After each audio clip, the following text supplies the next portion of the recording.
Muy buenas noches, estimados y estimadas colegas. Reciba un cordial saludo en nombre de nuestra institución, el Centro de Alto Rendimiento Docente.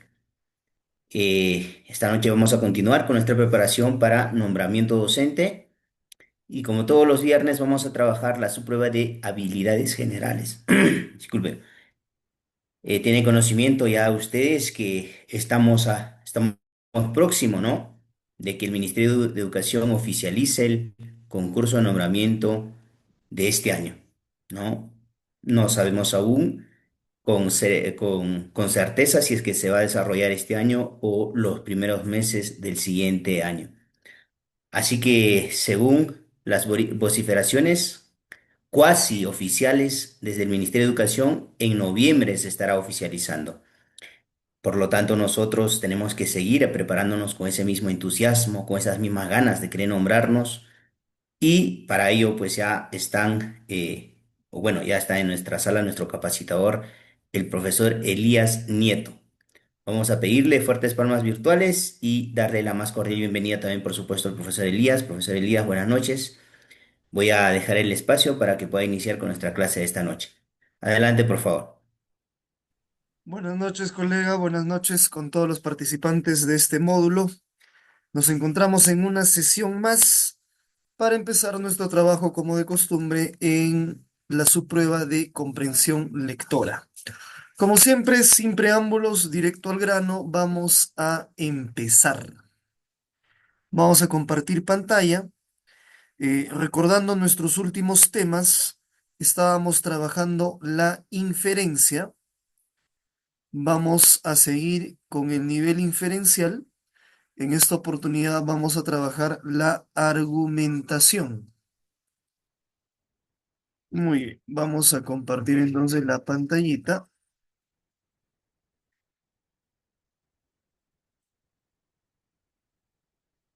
Muy bien. Dentro de la comprensión del nivel inferencial, es importante que nos quede en claro lo que viene a ser la argumentación. Partiendo de la tesis, tema que ya hemos trabajado, el entender bien cómo es que se presenta un argumento nos ayuda a tener un nivel de comprensión ideal. Sin embargo, a veces nos podemos entrenar bien en cómo se presentan los argumentos, pero muchas veces no reparamos en lo que se denominan los errores argumentativos. Nos suelen presentar alternativas que pueden plantear una argumentación distinta a lo planteado por el autor de un texto. O en el propio texto el autor puede estar cayendo en alguna falacia o en algún tipo de error argumentativo que vamos a ver el día de hoy. ¿De acuerdo? Entonces, partamos de entender qué son los denominados errores argumentativos.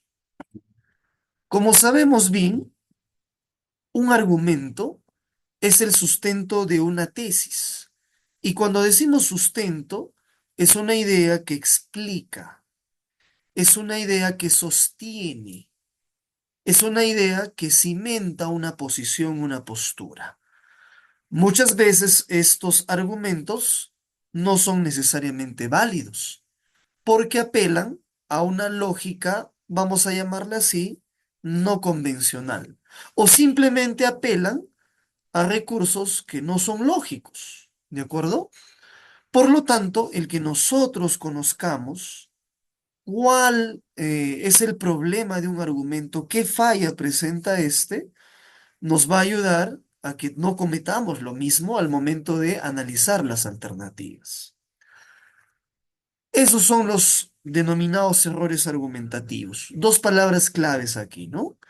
Primero, la tesis, la postura, y también lo que viene a ser la lógica. ¿Ya? Dos palabras clave para entender los errores argumentativos. Eh, Dentro de estos errores argumentativos, vamos a ver cómo es que de manera muy primaria se suelen presentar. Quiero que prestes atención a lo siguiente, ¿ya? Me vas a indicar si los argumentos presentados a continuación te parecen lógicos o no, ¿de acuerdo? Veamos. Veamos. Primer argumento, dice lo siguiente. Es dado por Rita Ollage, miembro de Perú Antitaurino. ¿Qué entendemos por antitaurino? Es un colectivo que está en contra de los espectáculos conocidos como las corridas de toros. ¿Qué dice esta mujer, no? Las corridas de toros deberían ser prohibidas en el Perú, pues es un espectáculo de violencia, es sangriento, cruel, de maltrato animal. Se tortura y se mata al toro por diversión en la fiesta taurina.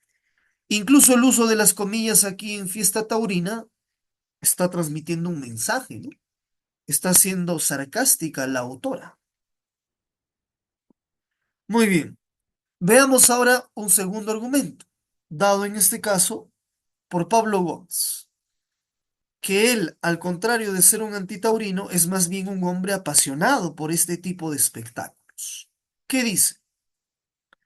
Las corridas de toros deberían seguir siendo permitidas en el Perú porque 5 millones de personas queremos asistir. Además, viene de hace muchos años. Se trata de una tradición de 500 años. Profesor, ¿por qué se han destacado estos enlaces, estos conectores? Ah, se han destacado porque están presentando justamente el argumento. Hay una tesis y ahí viene el argumento, mediante un enlace, un conector. Muy bien. ¿Cuál de los dos argumentos te parece el que presenta problemas? ¿Te parece el menos lógico? A ver, quiero leerte en los comentarios. ¿Cuál de los dos? ¿El primero o el segundo? A ver, escribimos en nuestro chat. ¿Cuál te parece menos lógico? El segundo nos dicen. ¿Y por qué el segundo sería menos lógico? ¿Qué lo hace menos lógico al segundo?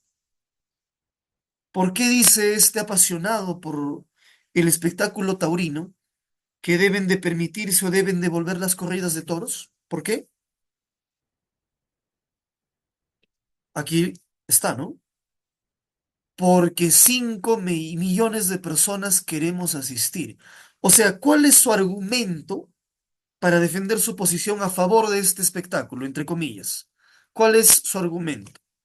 Como muchos lo quieren, entonces es válido. Como muchos lo quieren, entonces debe permitirse. Pregunta, ¿eso es lógico a nivel argumental? ¿Eso será lógico? Veamos. El primer argumento, ¿no? El primer argumento sí presenta una conclusión lógica. ¿Y por qué presenta una conclusión lógica? Porque, ¿no? Dice que la violencia eh, se pretende defender como si fuese un espectáculo. O sea, se está dando una idea. Y la idea señala que lo violento, que lo sangriento, lo cruel, lo cruento, no puede ser un espectáculo. Por lo tanto, ¿está desarrollando una idea, Rita? Sí está desarrollando una idea. Segundo argumento. Aquí lo que comentaba, ¿no? Este argumento carece de lógica debido a que por el hecho de gustarle a muchas personas las corridas de toro, no hace que éstas sean de por sí válidas. No es la lógica natural, ¿no? Porque a muchos les gustan, a ti también te tiene que gustar, no es lógico eso, ¿ya? Entonces, miren de entrada cómo es que vamos entendiendo el sentido de un argumento y el sentido de qué puede ser lógico y qué no puede ser lógico. ¿De acuerdo? Muy bien. Existen dos tipos de errores argumentativos que pueden presentarse a nivel de la comprensión. Y ojo, también a nivel de la redacción, por si acaso. ¿Cuáles son, profesor? Es la caída en contradicción y las llamadas y famosas falacias. ¿De acuerdo? Dos tipos de errores argumentativos entonces. Caída en contradicción y falacias. ¿No? Vamos a ver cada una de ellas y cómo se presentan en el texto, con ejemplos muy ilustrativos y muy sencillos. ¿De acuerdo? Muy bien, primer tipo entonces de error de argumentación, la caída en contradicción. Veamos qué significa ello. ¿Qué es una caída en contradicción? ¿Qué será? Muy bien. Observemos la siguiente caricatura, hoy llamada meme, ¿no? Mi madre me dice que emplee todo el tiempo en estudiar, todo el tiempo en estudiar. A los 5 minutos me envía a comprar. Al margen de que sea un meme, pregunta, ¿hay problemas o errores en la argumentación de la mamá? ¿Sí o no?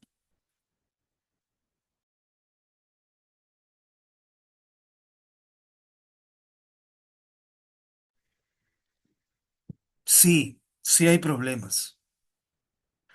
Claro, te está diciendo todo el tiempo en estudiar, pero la primera en interrumpirte es ella. Que un adolescente, que un niño identifique ese problema, ya da cuenta de que el niño está usando su lógica, ¿no es cierto? Muy bien. Ahora vamos con ya ejemplos textuales, ¿no? ¿Qué significa la caída en la contradicción? Vamos a ver un ejemplo textual. Dice, bueno, no soy homofóbico, pero no toleraría que se autorice el matrimonio gay en el Perú.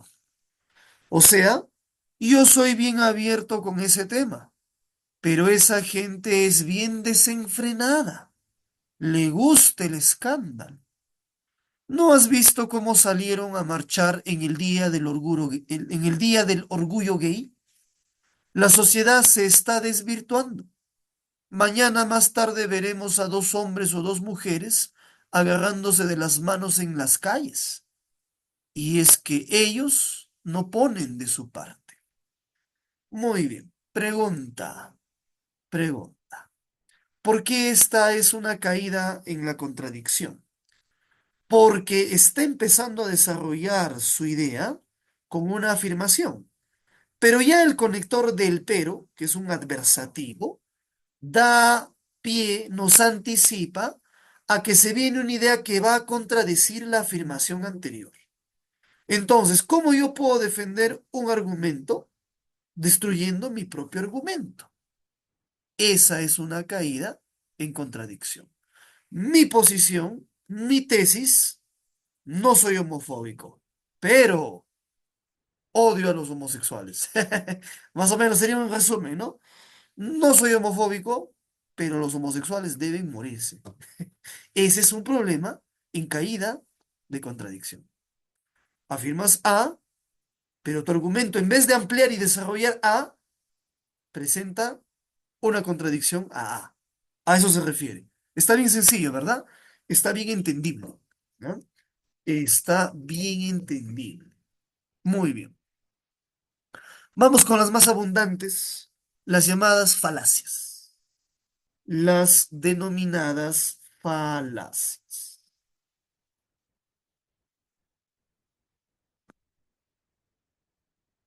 Muy bien, ¿qué son las falacias? A ver,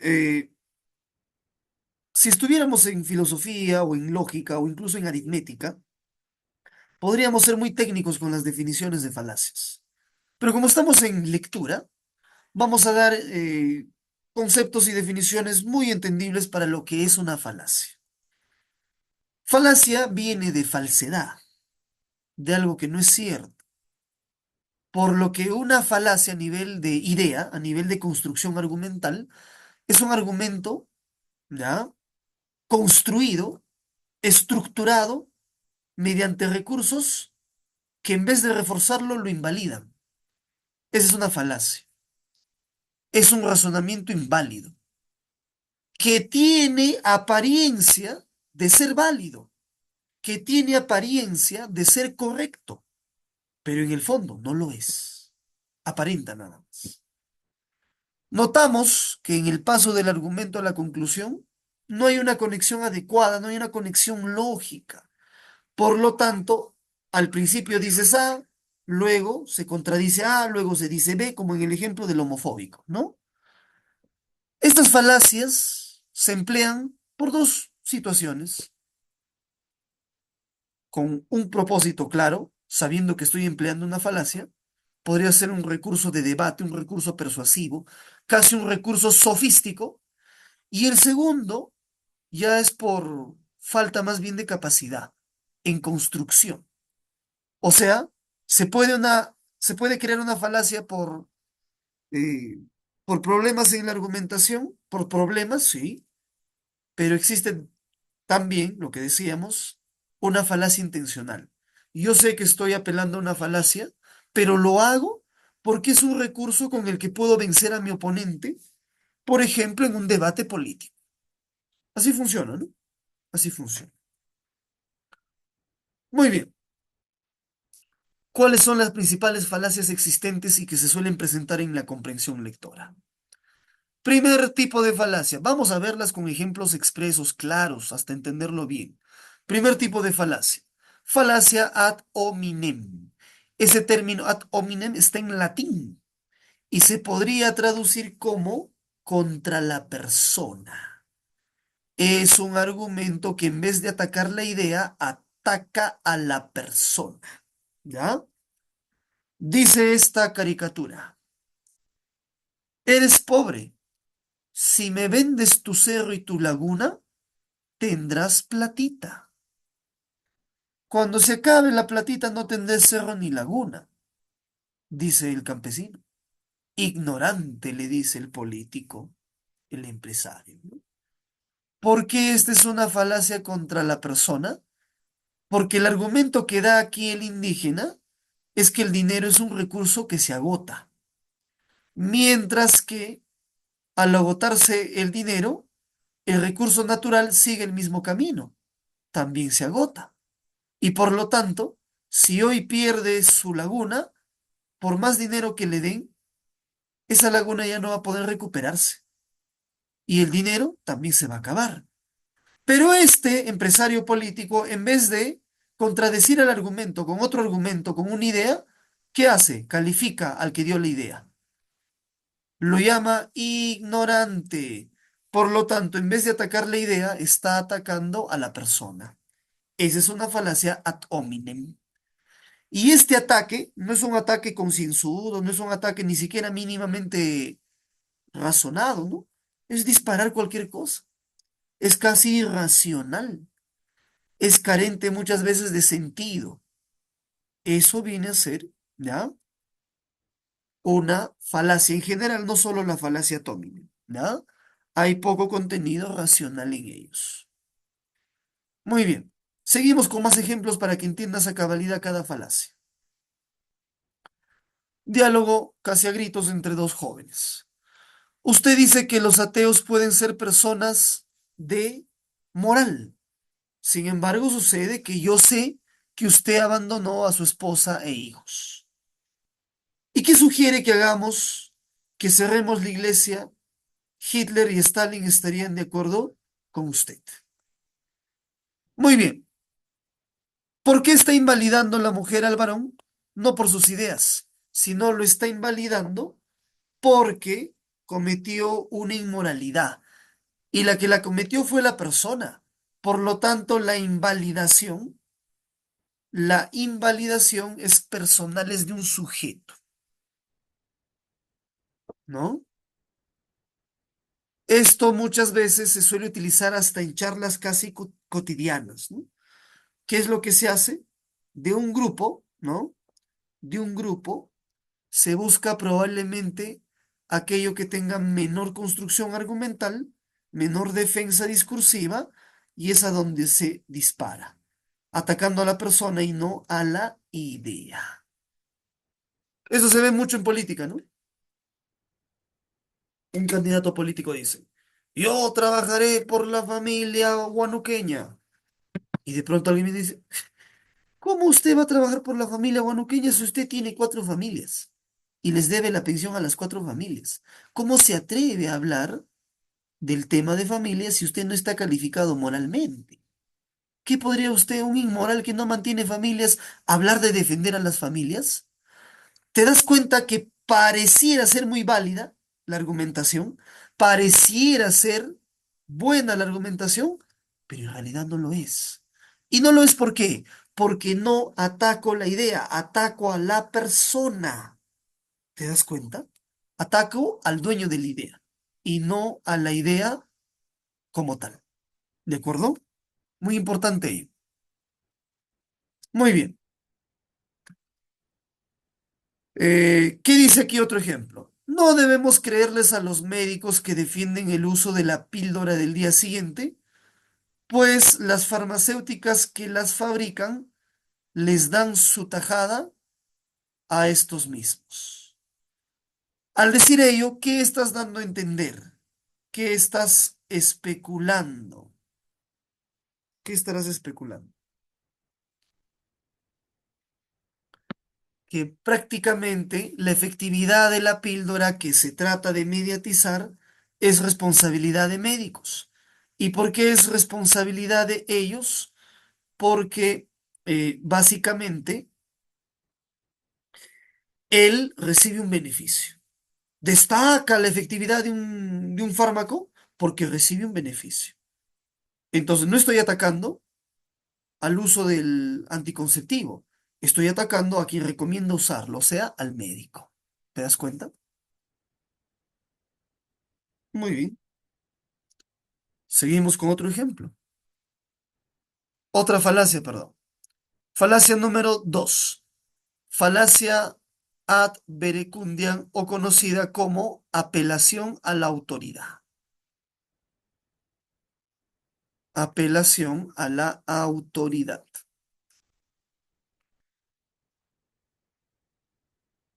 Muy bien. ¿Qué dice? Pretender mostrar la verdad de una afirmación debido a la identidad de aquel que la emitió. Por ejemplo, el café con diarretil es bueno para el estómago. Lo ha dicho Vargas Llosa. Miren que hay una diferencia notable, notable, entre ser una autoridad de un campo especializado y dar recomendaciones sobre ese campo, a que prácticamente cualquiera se meta a hablar de cualquier tema. El caso de Vargas Llosa. Este argumento, ¿por qué no es válido? Porque cree que como Vargas Llosa es un premio Nobel, un escritor consagrado, todo lo que diga Vargas Llosa es verdad y es cierto. ¿Será así? ¿Tendrá ese sentido? No, ¿verdad? Porque no es su campo, no es su campo, la medicina. Entonces, profesor, ¿pero qué pasa si yo utilizo el argumento de alguien que sí es un médico enterólogo o gastroenterólogo? En ese caso pregunta, porque ya seguro lo has deducido, pregunta, ¿ahí sí sería válido utilizar lo que dice una autoridad? ¿Qué crees? ¿Sería válido? Sí, profesor, porque eso podría ser, incluso constituirse en una denominada cita textual, que estás citando a otra persona y derechos en los que se dice, etcétera, ¿no? Por ahí va la situación, por ahí va la situación. Observamos lo siguiente. A ver, observamos.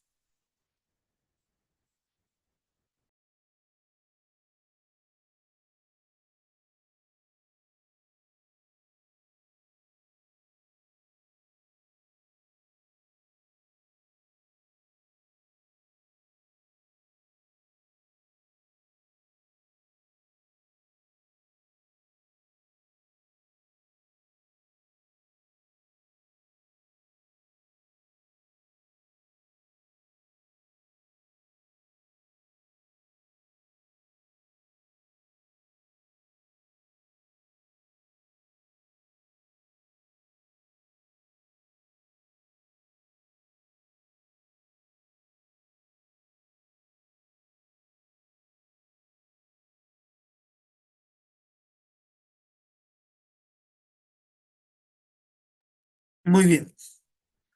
Otro ejemplo, ¿no? Donde se apela a una autoridad, pero no una autoridad en un campo determinado del que estoy hablando, sino de otro campo. ¿Qué tendría que hacer entonces para ser autoridad? Es por eso una falacia. Según el ganador del Premio Nobel de Literatura, el vino tinto es bueno para combatir la caspa. Por ello, aquellos que padecemos de esta afección deberíamos usarlo. ¿Por qué no es válido esto como una cita textual de un especialista? Porque quien lo ha dicho no es especialista en el tema. ¿Qué tendría que hacer un Nobel de Literatura hablando de temas capilares? Nada. Por eso es propiamente una falacia de autoridad. ¿Ya? Una falacia de autoridad. Creo que ya quedó claro en qué consiste esta falacia. Muy bien, vamos con la siguiente, la número... Ah, ya, más ejemplos de Verecundia, ¿no? Más ejemplos de Verecundia. Bueno, ese es un ejemplo audiovisual. El tiempo nos gana, no podemos. Ya, vamos con la tercera falacia. Falacia ex populum, ¿ya? O su forma más castellanizada, populo, que significa apelación a la mayoría. Este es el ejemplo de el periodista que está a favor de las corridas de toros, ¿no? Este es el ejemplo. Como 5 millones quieren que haya corridas, la corrida ya debe ser aprobada. No es así. Todo el mundo lo hace. No tiene nada de malo. Hijito, ¿qué estás haciendo? ¿Estás fumando? Mamá, todo el mundo fuma. Si todo el mundo fuma, fumar no es malo. Esa es una falacia ex populum, ¿sí? O sea, se apela a la mayoría. Oye, ¿qué haces con, no? ¿Qué haces con esa chompa delgada en tanto frío? Ah, es que acá nadie se abriga. Y como nadie se abriga, el frío no afecta. Falacia ex populum. Se apela a la mayoría para tratar de construir una idea.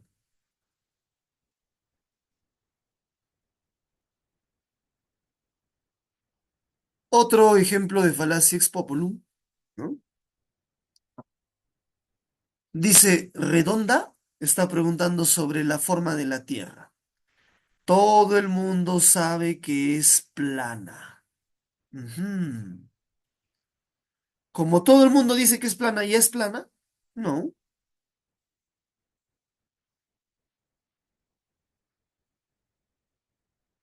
¿Cuál es la tesis y el argumento del joven? Su tesis es que la Tierra es plana. ¿Cuál es su argumento? Es plana porque todo el mundo sabe que así es. Todo el mundo, o sea, un ex populum lo afirma.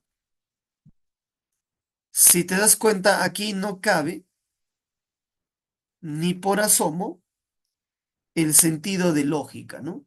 No tendría sentido. Muy bien.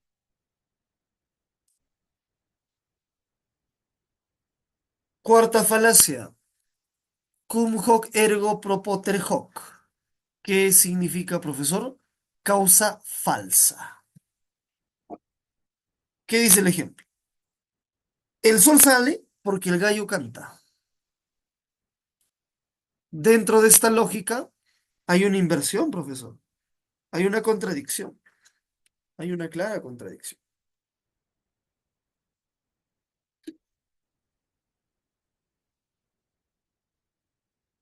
Profesor, debería estar al revés.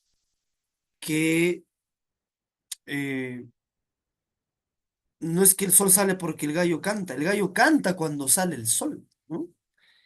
Entonces, cuando tenemos esta cercanía de hechos, a veces el orden, ¿no? El orden de los elementos propiamente en sí puede afectar, ¿ya? Puede afectar.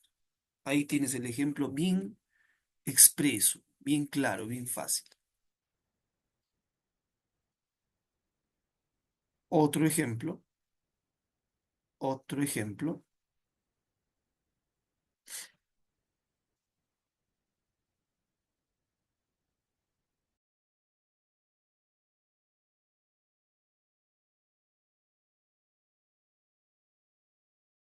¿Se capta? Muy bien, no, gracias, dice ante casi la súplica inicial de la mamá de que su hijo no porte paraguas. Siempre que me dices que lo coja, termina lloviendo. O sea, tiene una superstición en medio por la cual no quiere terminar con lluvia. Como están tan cerca, hay una confusión, ¿no?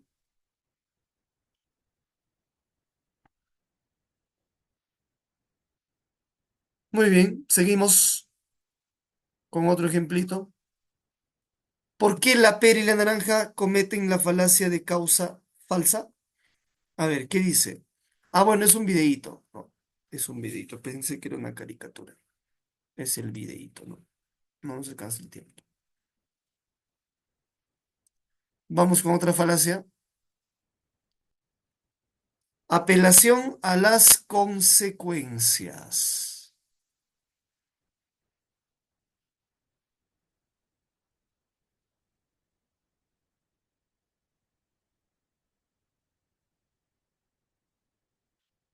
Muy bien.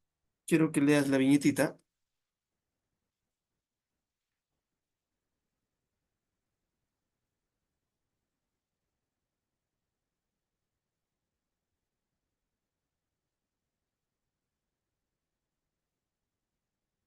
Dice, tienes que tomarla. Todos o los que no toman la sopa no crecen nunca, le está diciendo alguien a Mafalda. Se interpreta que puede ser su madre. Y se quedan siempre niñitos y nunca llegan a ser grandes. Entonces Mafalda se pone a observar la sopa y dice, ¿no? Al final, ¿qué tranquilidad reinaría hoy en este mundo si Marx no hubiera tomado la sopa?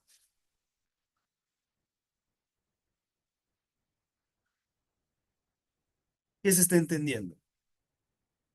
Que la grandeza de alguien es directamente proporcional a una consecuencia, ¿no? Muy bien.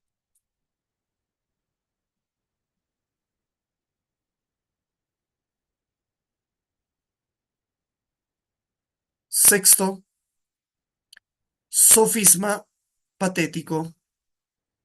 Hay dos tipos de sofisma patético, ad misericordiam y ad baculum. Vamos a ver el sofisma patético. Empezamos con el primero, ad misericordiam. O sea, apelas a que te tengan lástima para poder convencer. Apelas a la lástima.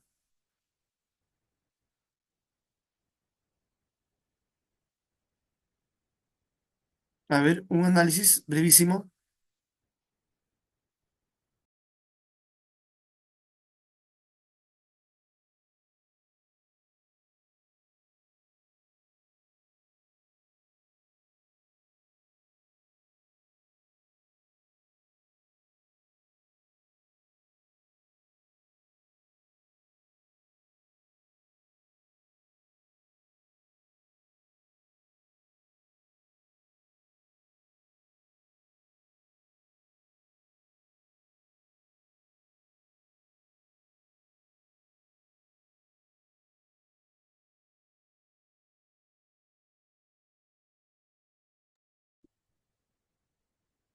Disculpe, señorita, ¿podría comprarme esta crema para las manos? No, gracias.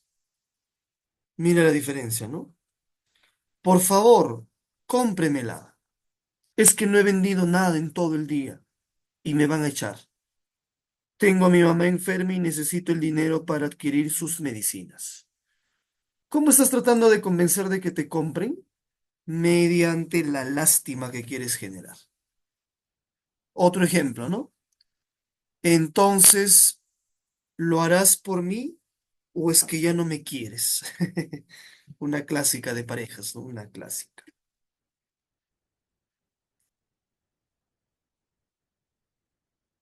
Muy bien, seguimos. Falacia ad baculum. Apelación. a la amenaza. He dicho que así es y punto. ¿Quién tiene más años? ¿Tú o yo? Tú. Ah, entonces, ¿quién sabe más? No me cuestiones. No me critiques. Yo sé más. Otro ejemplito. Mira, es que tengo una gran familia por alimentar. Sí, ya entiendo tu punto, le dice, ¿no? O la clásica, ¿no? Acabamos de salir de la cárcel, necesitamos apoyo, etcétera.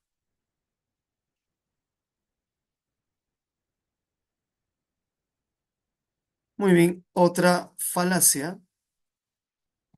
Circulus in demonstranto. Argumentación circular. ¿Cómo es la argumentación circular? Si muero, dejaré de vivir y entonces estaré muerto.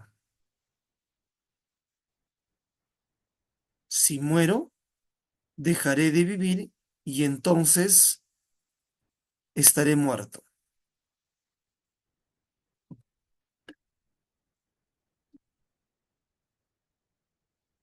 Si ya dijiste si muero, ¿para qué indicar dejaré de vivir si es repetitivo? ¿Contribuye en algo a tu argumentación? En nada. La repetición simplemente no contribuye en nada, ni brinda más información ni contribuye a la argumentación. Circulus in demonstrando, argumentación singular. Lo mismo, fíjate, el matrimonio entre personas del mismo sexo es algo antinatural. ¿Por qué? Pues es obvio. No, porque van en contra de toda la naturaleza. Ahí está, más ejemplitos. Vamos con otra falacia. Falacia ad antiquitatem. Apelación a la tradición. Esto se ve mucho en el Perú, cuando en ciertas ciudades, durante los juegos de carnaval, muchos que no están participando de los juegos son víctimas, incluso llevadas a empellones, golpeadas, etcétera, ¿no?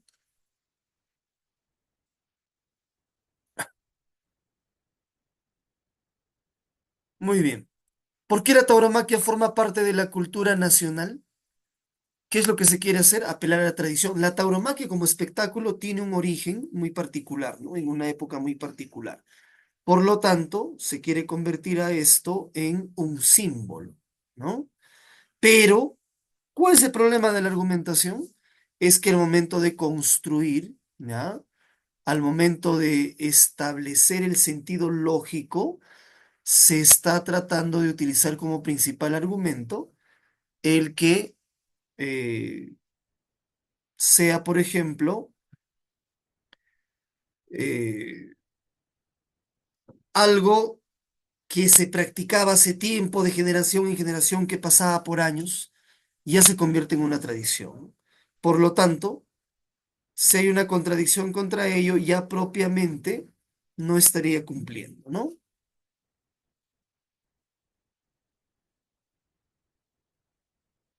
Argumento entonces de apelación a la tradición.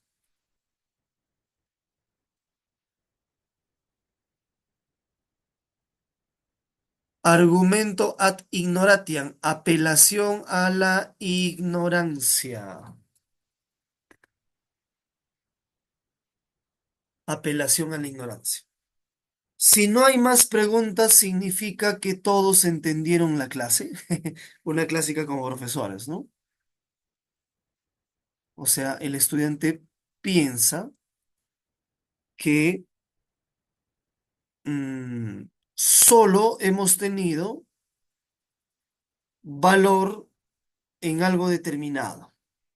Por lo tanto, si es que no existe ese valor como tal, no tendría sentido apelar a esta comparación, ¿no?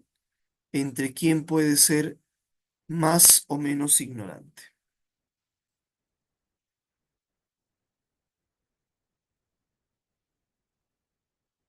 Ahí está otro ejemplo.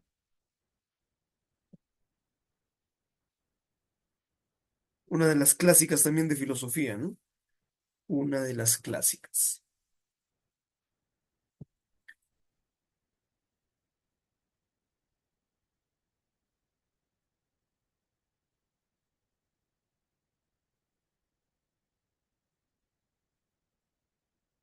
No te preocupes que te voy a compartir el material. Ya, te voy a compartir el material. La generalización automática también es una falacia, ¿no? Es una falacia. Dice en la caricatura, nos encontramos ante una plaga de ovejas negras. Es una sola, pero dice plaga, dando a entender que son muchas, ¿no? De un caso único particular se establecen conclusiones generales, lo cual no es adecuado.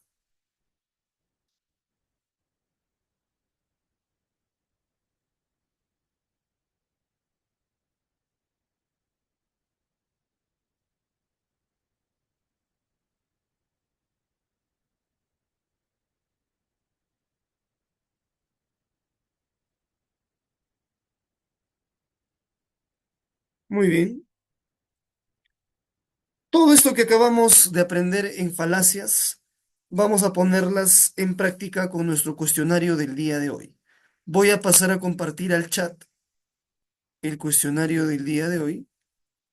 Voy a pasar a compartir al chat el cuestionario del día de hoy. Como siempre, si puedes abrirlo en tu propio dispositivo, excelente.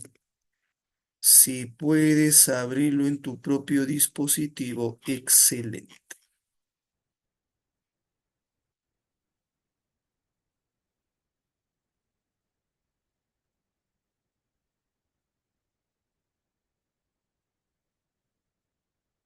Muy bien, abre el documento, ¿no?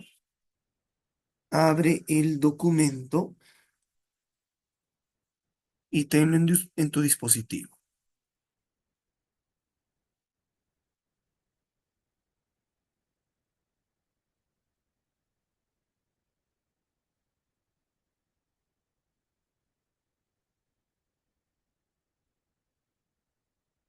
Muy bien, vamos a empezar entonces. Vamos a empezar. Nuestro tema de la argumentación, texto número uno. Vamos a leer con paciencia el texto uno. Si tienes ahí el texto uno en tu dispositivo, favor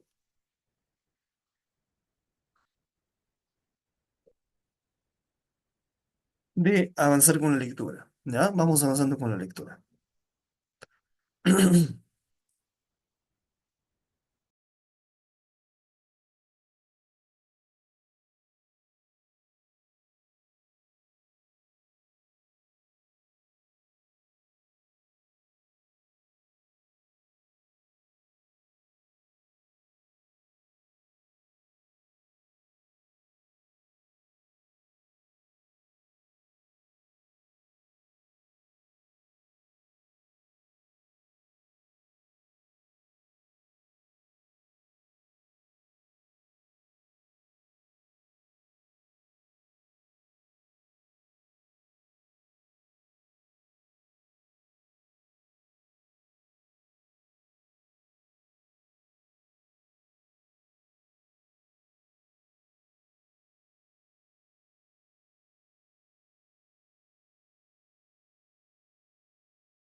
Muy bien, vamos con una segunda lectura.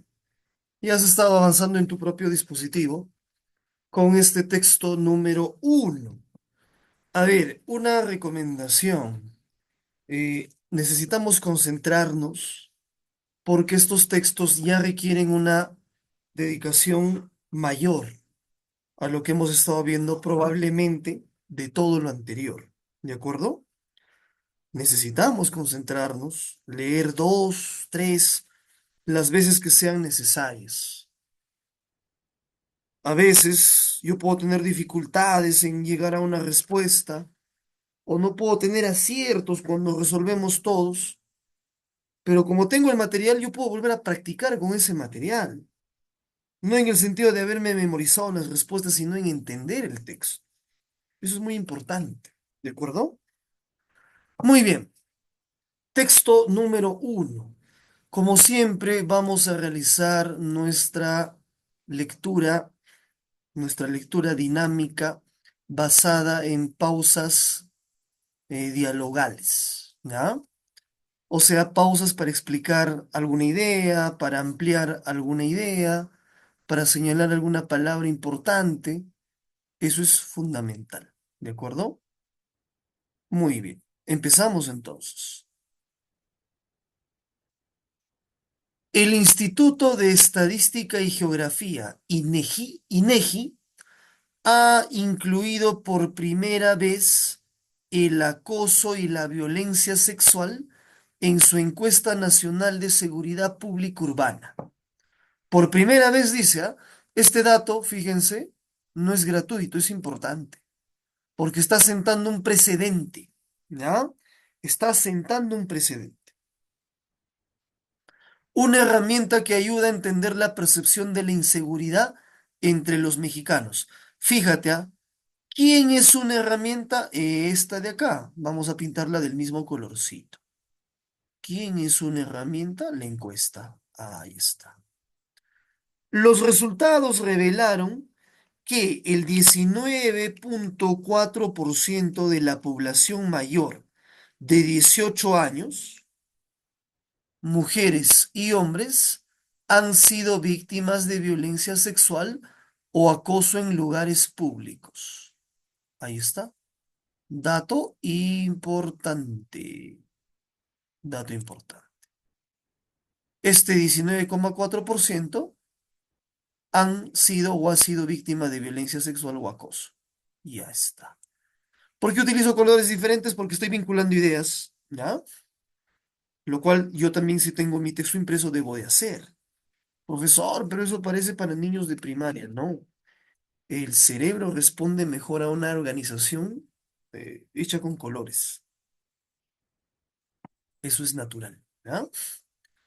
Una de las diferencias sustanciales, o sea, más importantes, respecto de otras encuestas que miden la violencia de género en la vía pública o los hogares, es que se realizó un desglose, o sea, la información fue clasificada de la información por sexos. Acá está el desglose. Mientras el 10,1% de hombres entrevistados manifestaron haber sufrido una situación de violencia sexual en la calle, el 27,2% de mujeres enfrentaron este tipo de violencia. O sea, duplica la cifra mujeres en comparación a varones. Decidimos incorporar esta pregunta en la encuesta porque existe una demanda de información en las sociedades sobre este tema. ¿Sobre qué tema? Sobre el acoso y violencia sexual. Miren cómo ya encontramos el tema del texto. Acoso y violencia sexual. Esto se llama anáfora. Me mencionas al tema nuevamente, pero sin decirlo explícita o expresamente, ¿no? ¿Quién decía esto? Oscar Jaimes, director de Estadísticas de Gobierno, Seguridad Pública y Justicia del INEGI. La variable será medida cada 6 meses. Podemos tener una aproximación a este tipo de faltas o delitos sexuales, aunque no se haya interpuesto una denuncia, agrega el director del INEGI. La encuesta arroja que el 72,9% de los mexicanos se siente inseguro en sus ciudades. La muestra recogida en 70 ciudades del país mide el temor de la delincuencia, conocido de conductas delictivas y percepción sobre el desempeño de las autoridades y la policía. En un país donde son asesinadas al día 10 mujeres, Ana Pekova, directora de la organización X Justicia para las Mujeres, considera que incorporar este dato sobre acoso sexual y la violencia en lugares públicos es muy positivo, pues servirá de complemento a otras encuestas existentes sobre violencia machista, como la encuesta nacional sobre la dinámica de las relaciones en los hogares, en DIRE, y la encuesta nacional de victimización y percepción sobre seguridad pública. En VIPE, por otro lado, y esto es lo medular, o sea, lo más importante, se empezará a usar más estos datos para generar políticas públicas en planeación urbana, transporte público y seguridad, ya que es un problema que afecta a la mayoría de jóvenes. En esto último coincide Oscar Jaimes cuando afirma que la ENSU permitirá tener información útil para gobiernos estatales y alcaldías que buscan tener un ambiente libre de violencia. El año pasado, o sea, el 2018, se denunciaron en México un promedio de 15.849 violaciones, según datos oficiales del secretario de Seguridad Pública. Una pequeña muestra de los delitos sexuales que se cometen en el país, ya que solo uno de cada 20 víctimas denuncia. Solo uno de cada 20, con razón no hay data. Las mujeres en México llevan décadas luchando contra la violencia, pero las protestas del año pasado llegaron a un nivel de agitación desconocido en el movimiento feminista de México. Miles de mujeres tomaron las calles por varios intentos de secuestro en las sillas del maestro en la Ciudad de México a principios del año.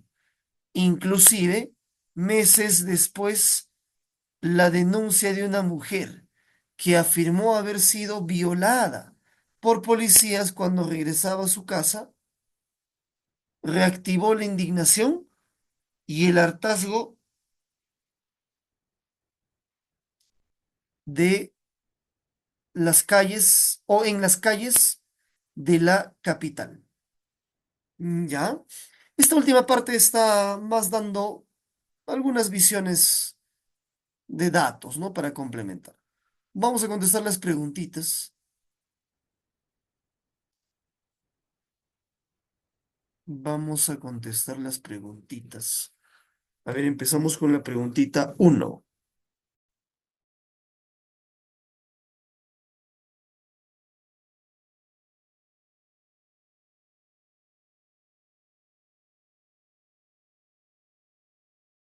La clave al chat.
A ver, empezamos con la pregunta número uno.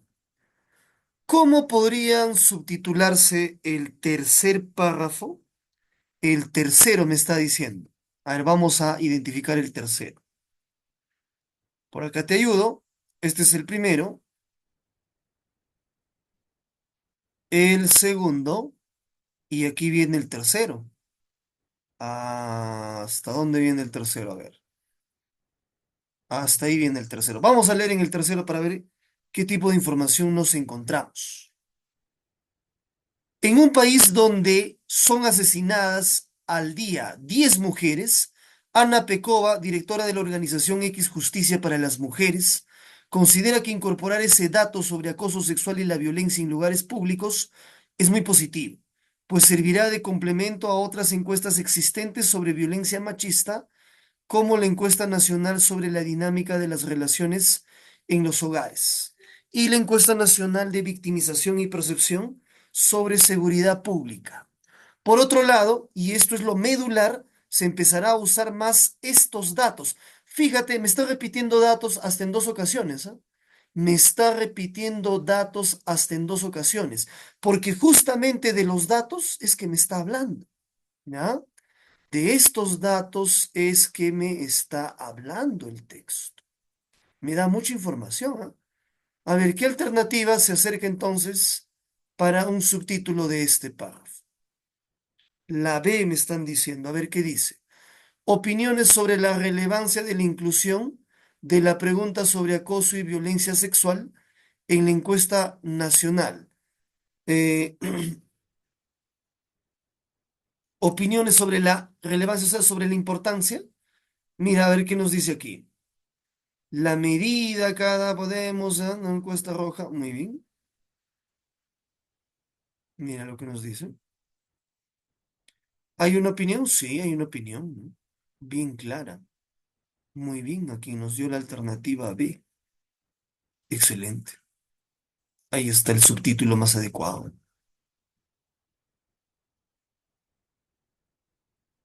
Uy, ¿qué pasó en la pregunta 2? Relacione adecuadamente la siguiente información. Eh, cantidad de violaciones en el año 2018. 115.849. Director del INEGI. Esto es por columnas, por números. Algo se ha movido acá. Algo se ha movido. Lo que tenemos que vincular es esto con un número, ¿no? Ah, ya lo vi, ya lo vi. Ah, acá está el número. A eso se está refiriendo, ¿no? Pero igual se ha movido, ¿no? Esos son los números que tenemos que vincular con las letras. Números que tenemos que vincular con las letras. A ver, ¿quién es director del INEGI? Acá en los números el único nombre es este. Miren cómo resuelvo, les doy un truco, ¿no? Director del INEGI, ya. 4A, busco 4A. No hay. En la A no hay 4A. En la B sí hay 4A. En la C no hay 4A. En la D sí hay 4A, fíjate. En la D, uy, se me ha desconfigurado, no sé. En la D sí hay 4A. Entonces, probabilidades B y D. Ya, si la A la tengo, o si la 4 la tengo facilita. Otra, a ver, otra. Muestreo sobre la percepción delincuencial. Muestreo sobre la percepción delincuencial.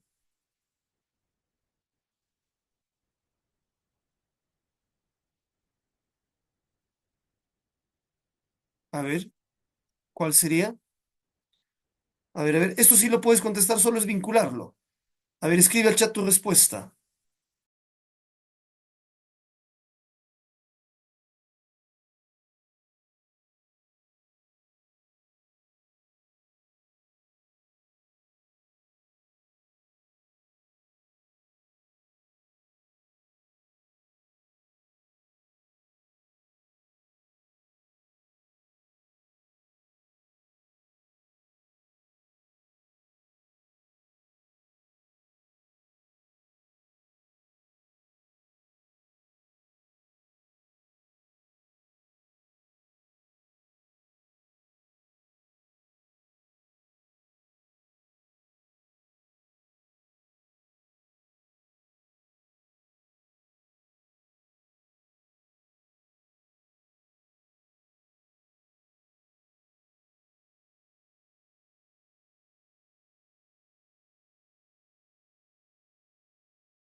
A ver, ¿cuál es tu respuesta?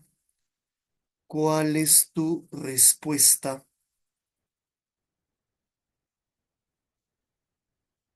El número, el número uno, 15.849 violaciones. ¿Con qué lo relacionamos? Este dato, ahora vamos a buscarlo. 15.800. Acá está. Acá está, acá está, acá está. Dice en México. En México. Ah, a ver. En México.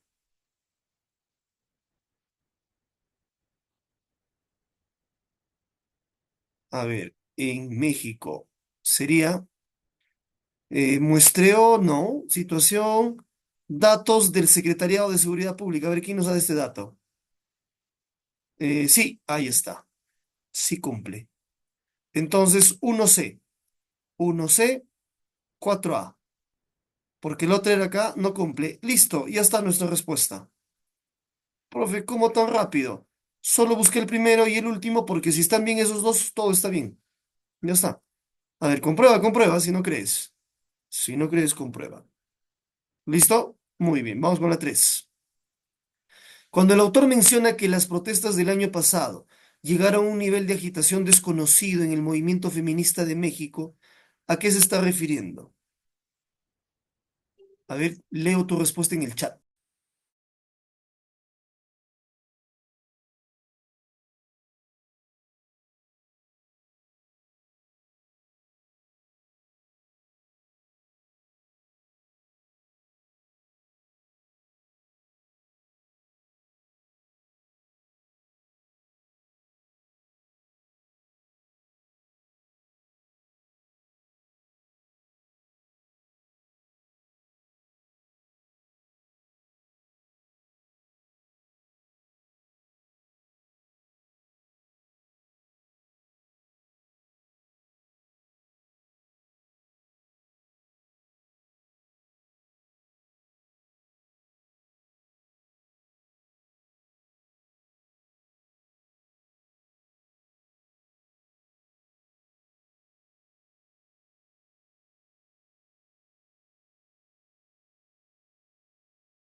Si estamos un poquito lentos, no te preocupes, no te preocupes. Esta cita textual tengo que ubicarla en el texto para vincularla con un hecho en particular. Las protestas del año pasado llegaron a un nivel de agitación desconocido en el movimiento feminista. A ver, las protestas del año pasado llegaron a un nivel desconocido.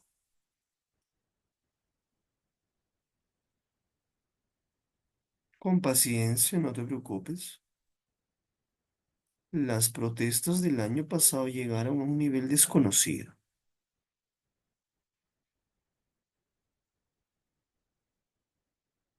Ah, está aquí todavía destacado. Y hemos estado perdiendo el tiempo. Mira, las mujeres en México llevan décadas luchando contra la violencia, pero las protestas del año pasado llegaron a un nivel de agitación desconocido en el movimiento feminista de México. Miles de mujeres tomaron las calles por varios intentos de secuestro. Uy, eso lo he visto como alternativa. A ver. eh, las mujeres llegaron al límite de tolerancia. No. Las feministas indignadas por lo que, por lo que pasaba en la ciudad tomar. Ahí está. Ahí está. Es lo mismo que está acá. Ve. Acá te dice.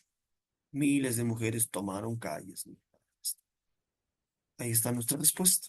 ¿Ya? Vamos con la pregunta 4. ¿Cuál es la intención del autor al redactar y publicar un texto? ¿Qué ha pretendido? ¿Qué ha buscado? A ver, vamos, tú puedes.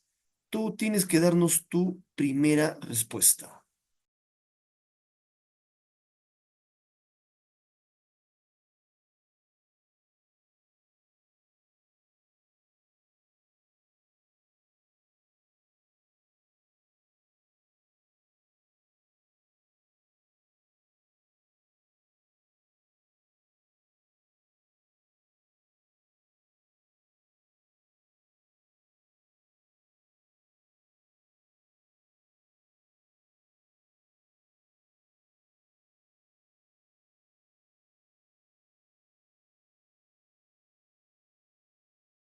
Aquí en la 4 sí me tienes que participar con tu respuesta en el chat. Aquí me tienes que participar con tu respuesta en el chat. ¿Qué intención tenía el autor al redactar y publicar la información que acabamos de leer? ¿Qué pretendía? Todo parte del principio del texto. O sea, ¿cuál ha sido el meollo del asunto? Saber cómo se sienten los ciudadanos y fundamentalmente las ciudadanas mexicanas sobre dos temas, acoso y violencia sexual. Todo lo que viene de más son antecedentes por los cuales se ha incluido esta variable en la encuesta. Es así, así de simples. Entonces, ¿qué marcaría en la 4? A ver, te leo.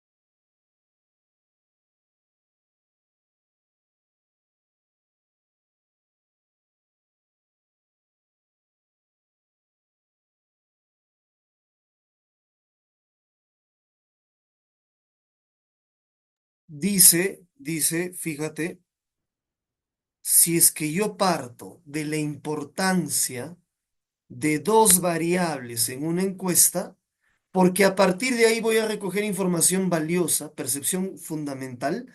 ¿Qué alternativa señala dicha importancia? La alternativa C, fíjate. Comentar la importancia de haber incluido en una encuesta en México una pregunta para estimar niveles de acoso y violencia sexual. Muy bien, Gloria. Muy bien. 5. En síntesis, o sea, en resumen, ¿cuál es la argumentación de Ana Pekova en relación con la inclusión de la pregunta sobre violencia sexual y acoso en la reciente encuesta nacional de seguridad pública urbana? Nos están consultando por la argumentación de esta mujer. ¿Qué dijo? ¿Qué dijo Ana Pekova? A ver, vamos al texto. ¿Qué dijo Ana Pekova? Por acá estaba, ¿no? Por acá estaba. Ahí está. Ana Pekova, directora de la organización X Justicia para Mujeres, considera que aquí viene. Incorporar este dato sobre el acoso sexual y la violencia en lugares públicos es muy positivo, pues servirá de complemento a otras encuestas existentes sobre violencia machista, como la encuesta, ya, ya está. ¿Qué marcamos entonces? ¿Qué marcamos? ¿Cuál es la argumentación de Ana Pekova? ¿Qué es lo que ella ha buscado? O sea, ¿por qué es importante recoger datos sobre violencia y acoso? Porque cuando tengas los datos, el Estado va a poner en marcha políticas que combatan esas conductas. O sea, la información es un punto de partida, a partir del cual se pueden implementar medidas, proyectos, etcétera. ¿De acuerdo? ¿Qué marcaremos? A ver, escribe al chat tu respuesta.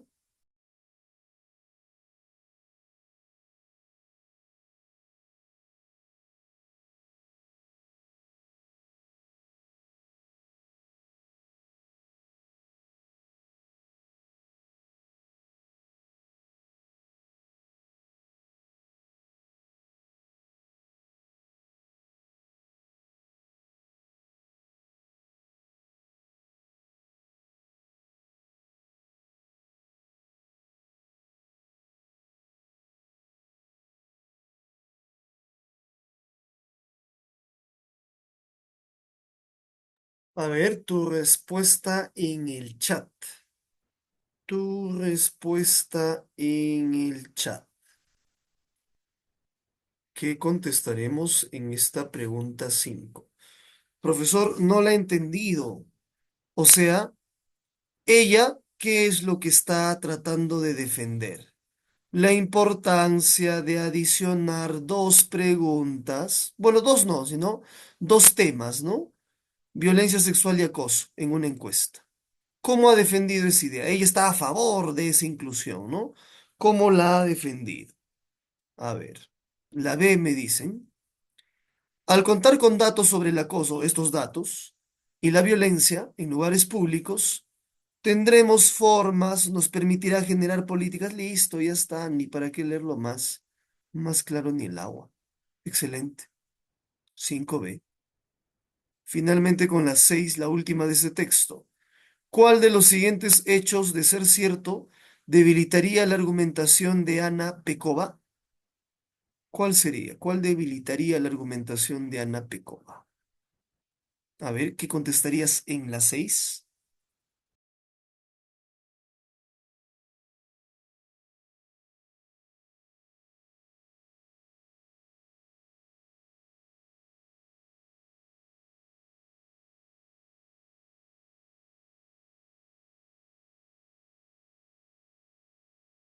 A ver, la respuesta al chat.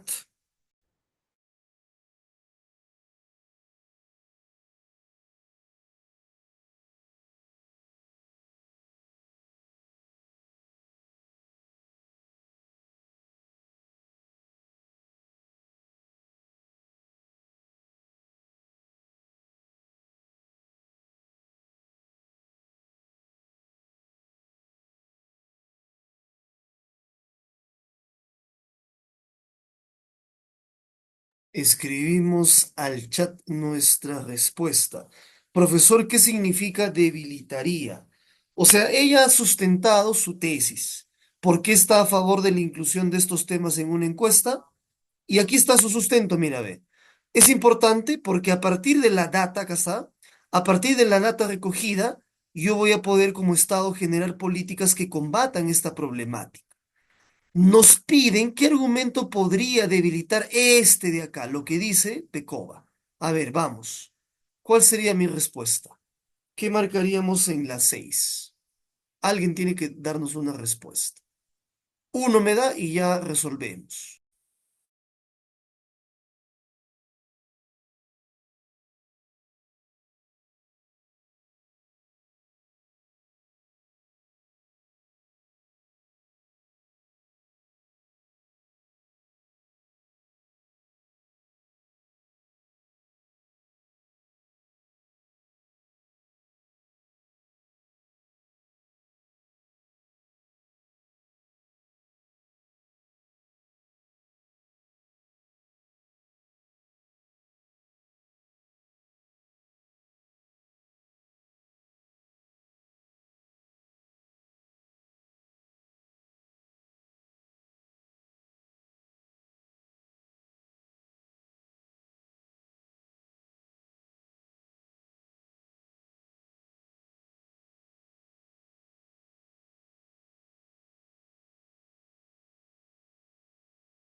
Muy bien, me están dando una respuesta entonces, ¿ya? Con una ya podemos ya. Dice, ¿cuál debilitaría mejor? Me están diciendo la B. El Estado mexicano se preocupa por sus ciudadanos. Por eso ha creado el inventario de programas y acciones estatales de desarrollo social. Este integra y sistematiza información. Pero esto cómo debilita el hecho de que la información sobre acoso y violencia sexual sea importante para actuar. No debilita en nada. Otra alternativa. Otra. Por ejemplo, ¿qué me dice la C? El gobierno mexicano ya conoce la situación de acoso contra la mujer en las 32 entidades federativas. Sin embargo, la forma en que diseña sus políticas públicas nunca toma en cuenta la opinión de las personas, por lo que terminan fracasando. Ahora sí. ¿Por qué, profesor Lace? No estoy entendiendo. A ver, amplío la explicación. Mira, mira, mira, mira. Si esta especialista me ha dicho, ¿ya? Que la incorporación de estos temas en una encuesta es vital, porque la información que se recoge sirve para actuar, ¿cómo debilitas ese argumento? Diciendo simplemente que el Estado ya tiene la información y que pese a que la tiene, no actúa porque no le importa la opinión de la gente. Listo, ya está. Nada más que discutir. ¿Se entendió? Creo bastante claro, ¿ah? Se entendió. Muy bien, profe, ese texto estuvo complicado. No, no, no, no hay nada complicado. No te preocupes. Vamos con el texto 2. Soy Ana Estrada. Tengo 42 años y soy de Lima, Perú. A los 12 años me diagnosticaron poliomielitis. Ah, no. Polimiositis, perdón.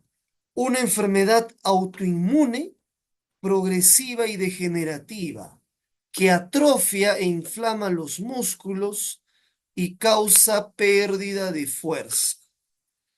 Con los años y de manera insidiosa, las limitaciones fueron cada vez más comprometedoras. ¿Qué significa que hayan sido cada vez más comprometedoras? O sea, ya le impedían a esta altura quizá mover algunas extremidades de su cuerpo. A los 20 años comencé a usar silla de ruedas y poco a poco necesitaba más ayuda para realizar mis actividades diarias, como vestirme, asearme, ir al baño, alimentarme, etcétera. A pesar de todo, y siempre con el apoyo de mi familia, logré titularme como psicóloga, trabajar y ser independiente.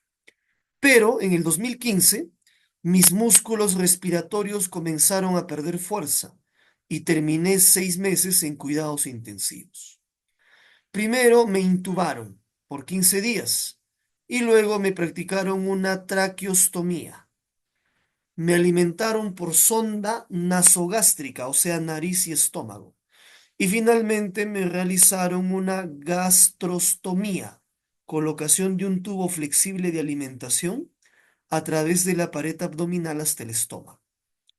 Me dieron de alta bajo el cuidado de enfermeras las 24 horas y mis padres tuvieron que mudarse a mi casa porque ya no podía trabajar. Mi condición actual es de semipostración, o sea, casi no se mueve. Es decir, en el mejor de los días, logro estar 4 horas en mi silla de ruedas. El resto las paso en cama conectada al ventilador o respirando espontáneamente por la tráquea. También puedo deglutir y alimentarme vía oral cuando me siento bien. Sin embargo, soy consciente de que con el tiempo llegará el momento en que perderé la poca fuerza que me queda. Queda, queda. Dependerá totalmente del ventilador y seré más propensa a infecciones y a úlceras por presión como resultado de estar postrada. Por esos motivos, desde que volví a casa en el 2016, comencé a investigar sobre la muerte asistida, una figura ilegal en nuestro país. Eso es lo que llamamos comúnmente eutanasia.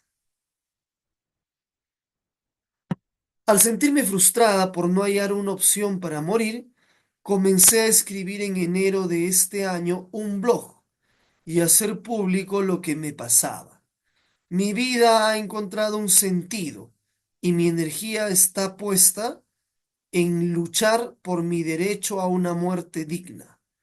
Es decir, mi búsqueda por la muerte se ha convertido en una motivación de vida, por más paradójico que parezca. ¿Por qué? Porque finalmente yo tuve que renunciar a todo: trabajo, independencia y autonomía.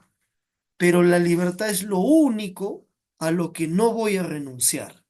La libertad para tener el derecho a elegir sobre mi vida y mi cuerpo, si es que así lo deseo. Poder morir en el momento que lo requiera, o necesite, es parte de su libertad, ¿no? Esta carta pública es un medio más para sensibilizar a la sociedad en general y más adelante presentarme de manera formal ante el Estado y proceder con las acciones correspondientes. Si estás de acuerdo con mi lucha, quieres apoyar, te pido que la firmes y difundas. Muy bien. Año más grave y su deseo de que se le aplique la eutanasia. Año más grave se entiende 2019. Ya no soporta más. Ya no tiene cómo resistir. Vamos a contestar las preguntas. Empezamos con la pregunta 7. A lo largo de su relato, ¿qué idea sustenta Ana Estrada sobre la muerte asistida? A ver, ¿qué marcaremos en la 7? Colocas el número y la clave, por favor.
¿Qué contestamos en la pregunta 7?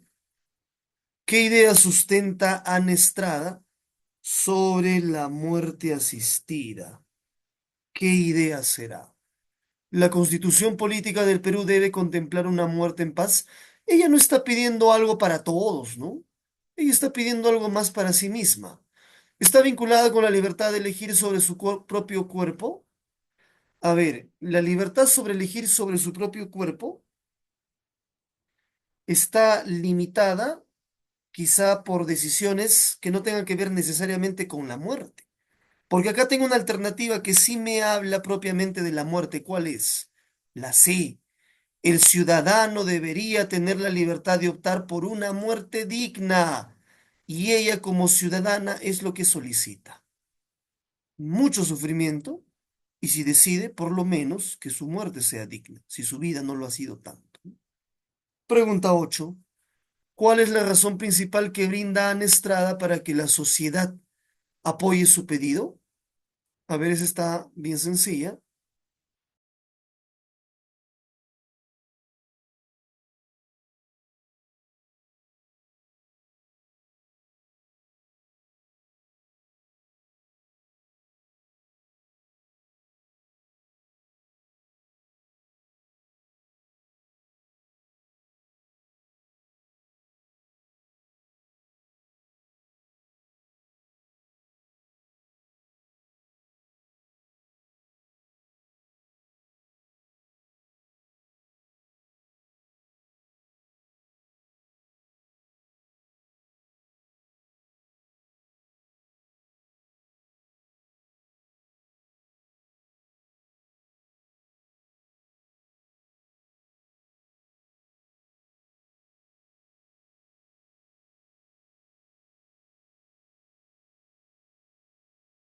Muy bien, ya nos vienen dando respuestas de la 8. Para no confundir con otra pregunta, siempre pongan el número.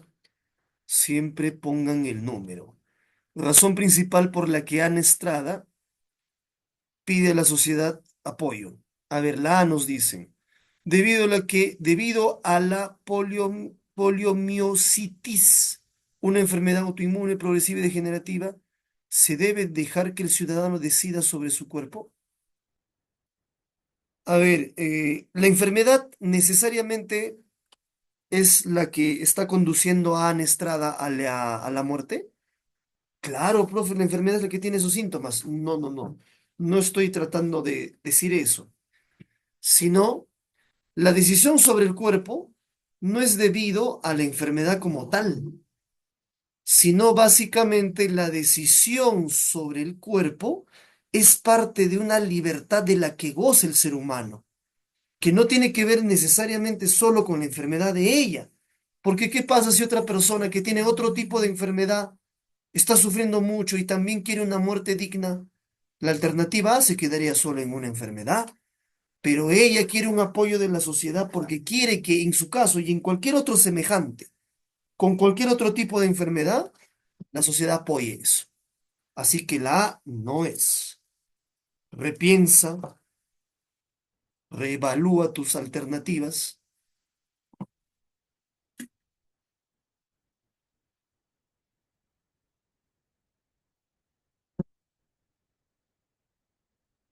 Muy bien, nos dicen la B. ¿Qué dice la B? Veamos. La libertad es un derecho de cada individuo y sobre esa base se debería permitir que el ciudadano pueda elegir qué hacer con su cuerpo y con su vida. Listo.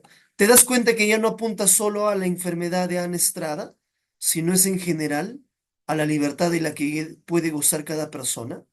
Muy bien. 9. ¿Qué no puede responderse con la información del texto? Interesante. ¿Qué no puede responderse? Veamos. ¿Qué es la poliomiositis? Sí, lo dijo, acá está. Poliomielitis, mira, ve. Sí se puede responder con el texto. Otra. ¿Cuál puede ser una consecuencia de estar postrado mucho tiempo? Eso me acuerdo haberlo leído. Decía algo sobre cuando pasa mucho tiempo. A ver, a ver. No creo que lo haya alucinado. Acá está. Dice, seré más propensa. Ahí está, sí lo ha dicho. Entonces sí se puede contestar también. ¿Qué nos dice? ¿Qué nos dice la C? ¿Qué operaciones le practicaron a la autora del texto? ¿También menciona el texto? ¿De qué la han operado? Sí, por acá lo he visto. Mírame. Gastrotosmía, sí, sí dice. Nada. La D, no, la última que nos queda. ¿A qué entidades del Estado se presentará la autora formalmente? ¿Lo ha dicho? ¿Ha dicho tengo audiencia en la Fiscalía, en el Poder Judicial? ¿Lo ha mencionado? Nada. Información que no está. Información que no se puede contestar. Listo. 10. A ver, 10.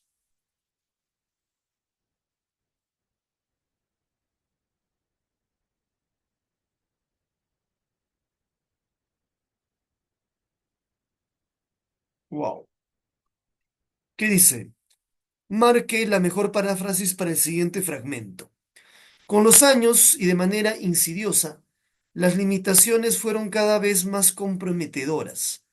A los 20 años comencé a usar una silla de ruedas y poco a poco necesitaba más ayuda para realizar mis actividades diarias, como vestirme, asearme, ir al baño, alimentarme, etc. Tú ya sabes que es una paráfrasis. Busquemos la mejor. ¿Cuál será? Quiero leer en el chat. ¿Cuál será la mejor paráfrasis?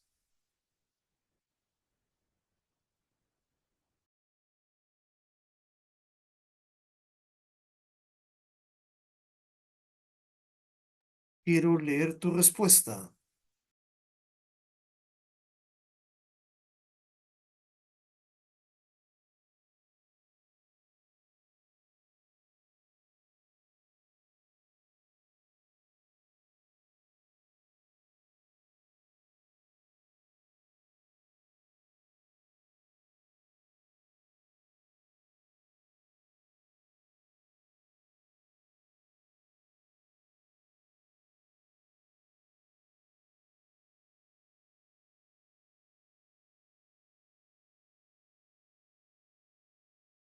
Muy bien, ¿cuál será la mejor paráfrasis? ¿Cuál será la mejor paráfrasis? Una respuesta y resolvemos. A ver, una.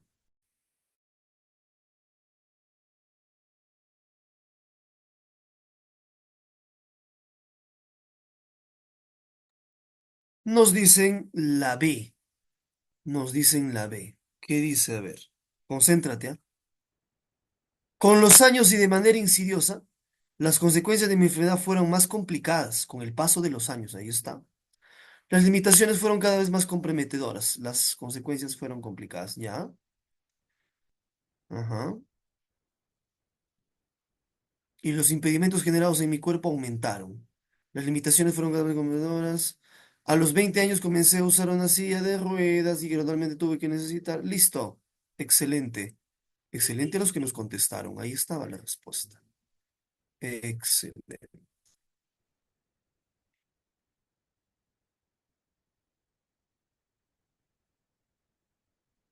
Muy bien. Vamos con el texto número 3.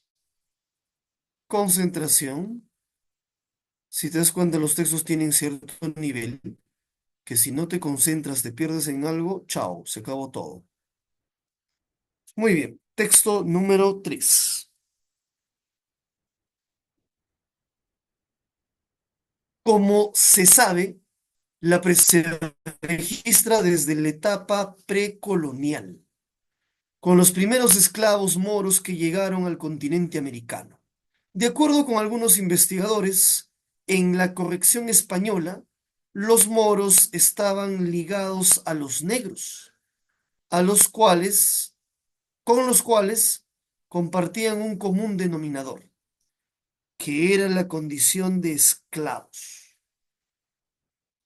No obstante, se diferenciaban de aquellos que provenían del África occidental o ecuatorial. En cuanto a la proporción de género, la mayoría eran mujeres.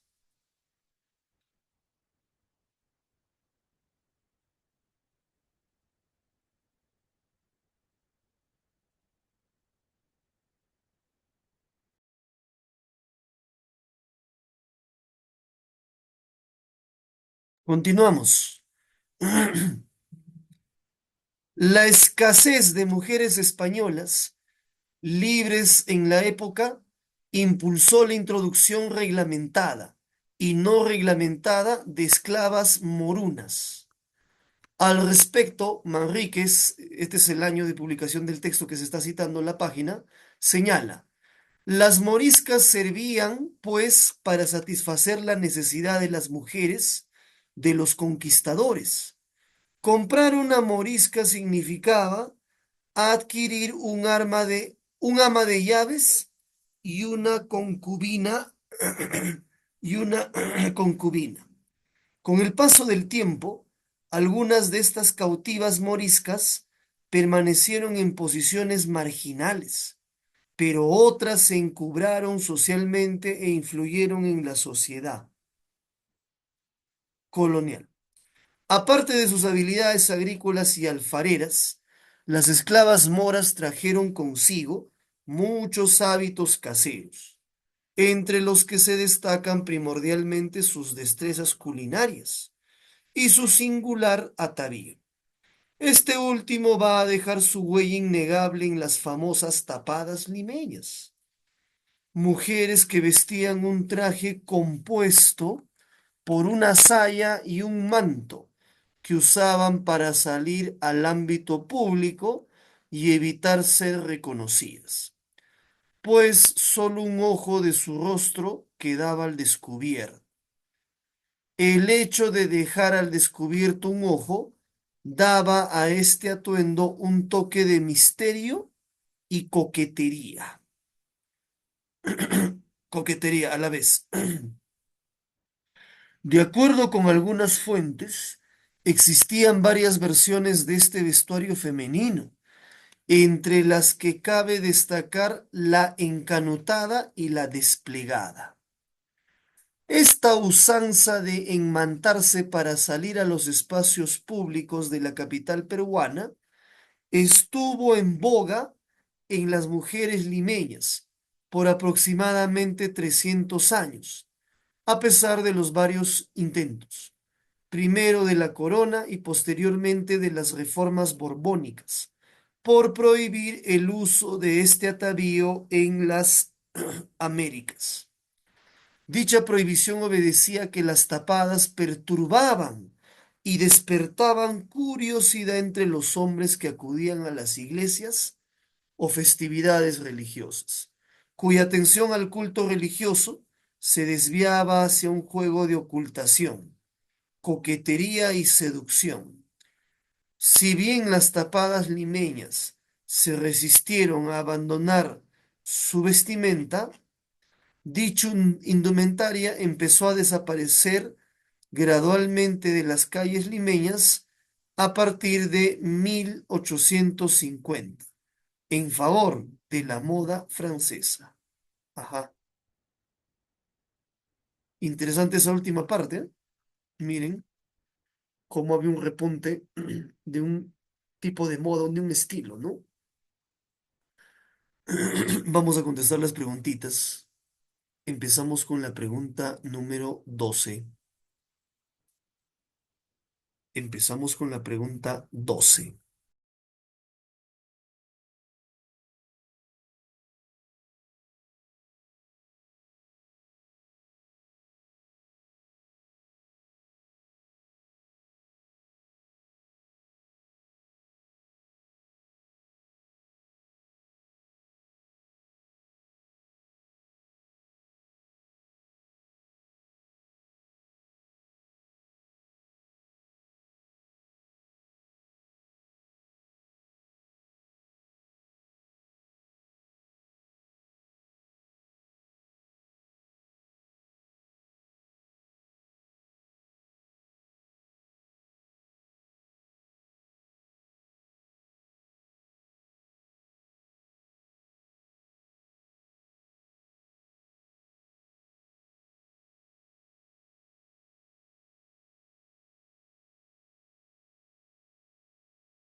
Muy bien, profesor, necesitamos que nos indique cuáles son el segundo y el tercero. A ver, muy sencillo.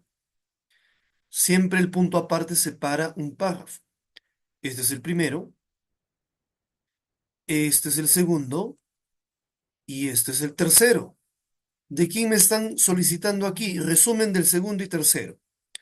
Acá me está hablando sobre la influencia árabe dentro de lo que viene a ser la vestimenta española, primero, ¿no? Y obviamente esa vestimenta española, al colonizar esta parte, es que aquí, ¿no? Ya netamente entra el rasgo limeño. Pero, oh sorpresa, ese rasgo limeño, la tapada limeña, tiene su influencia árabe, su influencia morisca. Entonces, ¿cuál sería el mejor resumen de la pregunta 12? En el chat me están diciendo la A, voy a constatar, ¿ya? Dice, las moriscas introducidas en la colonia debido a la escasez de mujeres españolas se situaron en diferentes estratos sociales. Con el tiempo influenciaron de distintas maneras, entre ellas la indumentaria de la tapada limeña. Excelente. Ahí está, muy bien, la A. Vamos con la 13, 13 y 14. No te olvides dar el número y la clave para no confundirnos.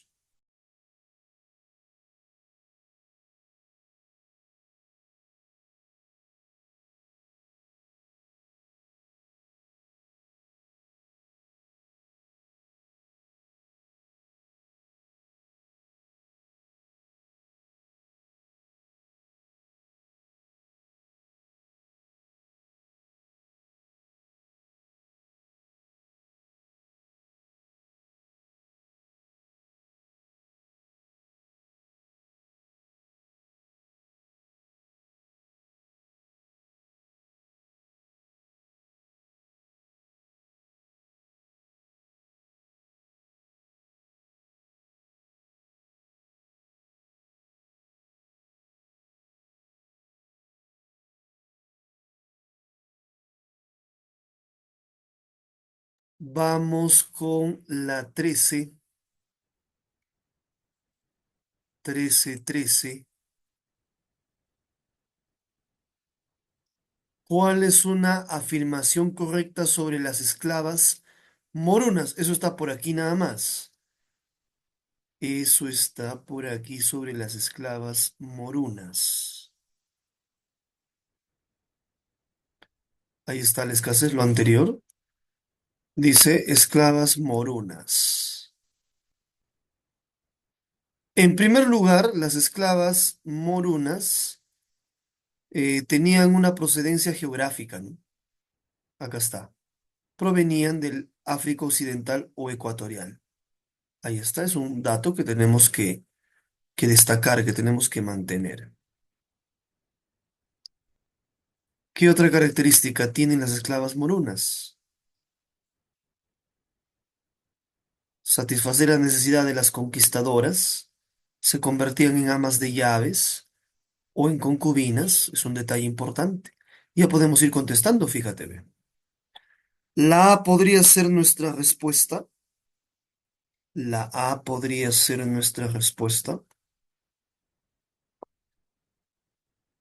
A ver, ¿qué me dice la alternativa A? Todas destacaban en sus habilidades culinarias, o sea, todas eran cocineras. No, nada que ver.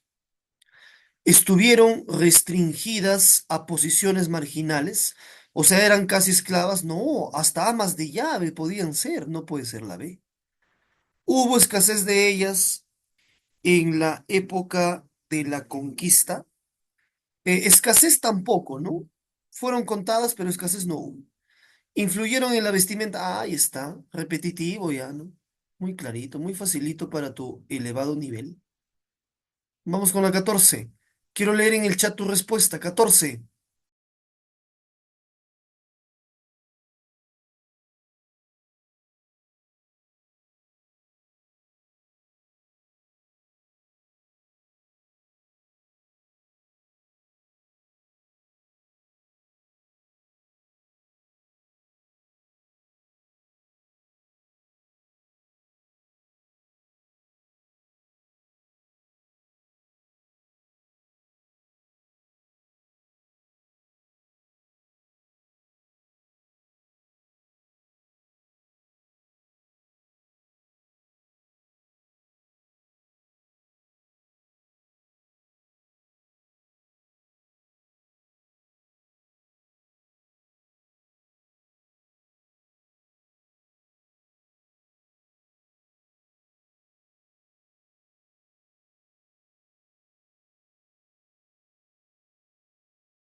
A ver, nos están diciendo en la 14 la C.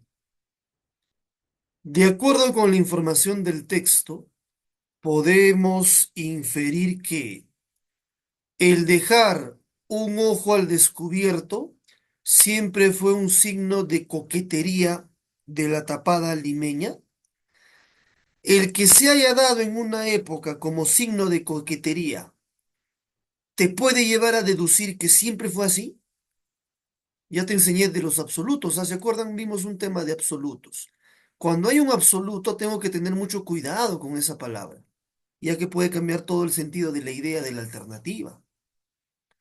¿Este absoluto altera toda la idea? Claro que sí, la altera, porque que aquí nos hayan detallado que en una época determinada sí implicaba coquetería, no implica que siempre fue así.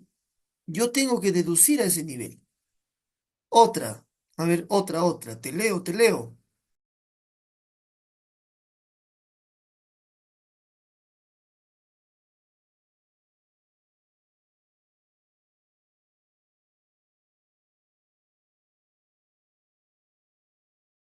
Me dicen A o B. A ver, vamos con la A.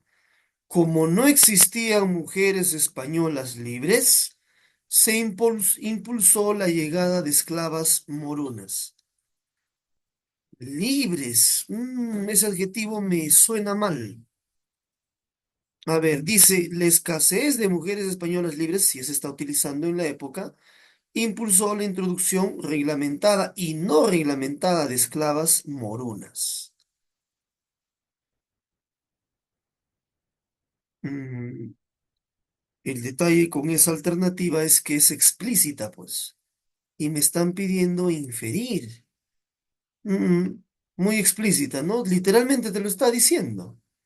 Algo literal no puede ser clave de una pregunta inferencial. Eso también ya lo hemos aprendido hace mucho. Algo literal no puede ser la clave de algo inferencial. ¿Qué más me han dicho al chat? La B. No todas las esclavas moriscas corrieron con la misma suerte en la sociedad colonial. Ahora sí es una inferencia válida. ¿Por qué? A ver, te explico. ¿Por qué? Porque al no desempeñar todas el mismo papel, no todas tuvieron la misma suerte. Algunas fueron concubinas, otras fueron amas de llave, por lo tanto, no todas tuvieron la misma fortuna. Muy bien. Pregunta 15 y 16 para ir terminando. ¿Cómo continuaría mejor el texto? ¿Cómo continuaría mejor el texto? La indumentaria es un hecho habitual e imprescindible para la subsistencia de la mayoría de culturas alrededor del mundo. Mm, hasta ahí ya estoy en un tema muy amplio, ¿no? Muy amplio. Acá se ha cortado, algo falta, ¿no? Mm, acá no termina y acá empieza acá. Vamos a dejar pendiente esta preguntita. Parece que no ha salido completa, ¿ya? Algo extraño tiene esa preguntita. No está completa. Vamos con la 16. Sí está completa. Una situación análoga a la de las esclavas morunas es. Profesor, ¿qué significa cuando te dice análoga? O sea, parecida, semejante. ¿Cuál será? Un escuadrón de policías que con su ejemplar desempeño influye positivamente en la toma de decisiones de jóvenes marginales. Pero la moruna es moruna por una raza, no por una profesión o por un oficio. No tendría sentido que haya una equivalencia con policías. A ver, te dejo tres alternativas. ¿Cuál sería nuestra clave? ¿Cuál sería nuestra clave en la pregunta 16?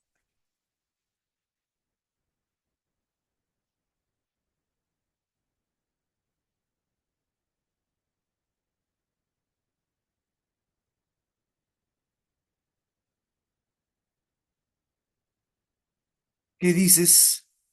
Para ir terminando,